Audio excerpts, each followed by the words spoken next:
अगर सामने से सूर्या हांसदा को वो ले जाने के लिए आए थे तो और एक दो लोगों को अगर आप पकड़ लेते हैं तो शायद ये मामला सामने नहीं आता फर्जी इनकाउंटर का, क्योंकि ये बिल्कुल एक कहानी तैयार की गई है, पूरी प्लानिंग के साथ तैयार की गई है। आप किस एजेंसी से चाहते हैं जांच? हम चाहते हैं ये सीबीआई से जांच हो, क्योंकि सीआईडी राज्य की एजेंसी है, राज्य की पुलिस ने इनकाउंटर किया है तो राज्य की पुलिस का ही समर्थन करेगी। सरकार तो पल्ला झाड़ रही है। देखिए सरकार, जाहिर सी बात है, सरकार हर एक चीज से पल्ला झाड़ेगी। अगर दिन दहाड़े कुछ भी होगा तो सरकार पल्ला झाड़ेगी, क्योंकि उसको लगता है कि उसकी सरकार साफ सुथरी है, दूध की धुली है, और कोई दाग अपने आप पे पसंद नहीं करता है, तो वो दाग देखना नहीं चाह रहे हैं। राज्य की जनता पलट कर कहे कि आप एफआईआर तो गुरुजी पे भी हुआ था, इनका क्या मुंह बनेगा? एफआईआर तो विनोद बिहारी महतो पे हुआ था, एफआईआर तमाम बड़े नेताओं पर हुआ था जिन्होंने झारखंड आंदोलन की अलग जगाई थी। एफआईआर आज के दौर में आवाज दबाने की एक तरीका है।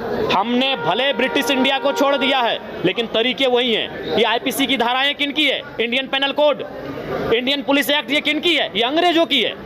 हमने देश को अंग्रेजों से केवल आजाद कराया है, अंग्रेजों की व्यवस्था से आजाद नहीं कराया है। तो जब जब किसान बोला है, जब जब आंदोलन हुआ है, अंग्रेजों ने आंदोलन को दबाया था, तो उसी के परिणाम स्वरूप आज भी वो धाराएं चल रही हैं। तो अगर सूर्या हांसदा पे 24 नहीं 24,000 केस रहे, केस का कारण क्या था?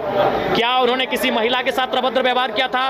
क्या उन्होंने किसी किसान के साथ उनकी फसलों को छीनने का काम किया था? या फिर उसने किसी आम व्यक्ति को परेशान किया था? उनका 95% केस, मैंने अध्ययन किया है, तभी मैं आज मुखरता के साथ विधायक होकर के बयान दे रहा हूं, उनका 95% केस कंपनियों के खिलाफ था। और मैं आज भी मानता हूं east India company, British east India company और आज की कंपनी में केवल इतना फर्क हुआ है कि उनको लूट का नाम देते थे, इनको हमने विकास का नाम दिया, इससे ज्यादा कोई फर्क नहीं पड़ा। आप वहाँ पे गए थे? बिल्कुल मैं गया था, वहाँ पे पाया?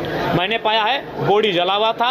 ऐसे जलता है पत्रकार महोदय जैसे आपके बदन में कोई गर्म पानी, गर्म तेल, गर्म भोजन गिरा दे और बॉडी जल जाता है। बॉडी जला था, गोली पीठ पे लगी थी, माफ कीजिएगा गोली पेट पे लगी थी। अगर भागते तो गोली पीठ पे लगती, पेट पे नहीं लगती। दूसरी बात, उनके साथी आए थे तो काहे नहीं साथी को पकड़ पाए? अगर 10 लोग आएंगे जन्म महतो को मारने ना, अगर नहीं मारे तो एक को तो दौड़ के पकड़ लेंगे, इतनी क्षमता है, इतना हम दौड़ने जानते हैं। तो पुलिस लोग हैं, आप दौड़ के आधा लोग नौकरी लिए हैं तो दौड़े काहे नहीं? 2 को पकड़ लेते, दबोच लेते। हम मानते हैं कि उनके साथी छुड़ाने आए थे। सीआईडी जांच कब हो रही है? नहीं, सीआईडी जांच से संतुष्ट नहीं है। सीआईडी राज्य सरकार के अधीन है, सीआईडी से संतुष्ट नहीं है, सीबीआई जांच हो। किसको बचाने का प्रयास है? वहाँ के माफिया तंत्र को, चूंकि वो माफिया लोग झोली में पैसा भरते हैं और सत्ता में बैठे लोगों को देते हैं, चुनाव लड़िए, चुनाव लड़िए।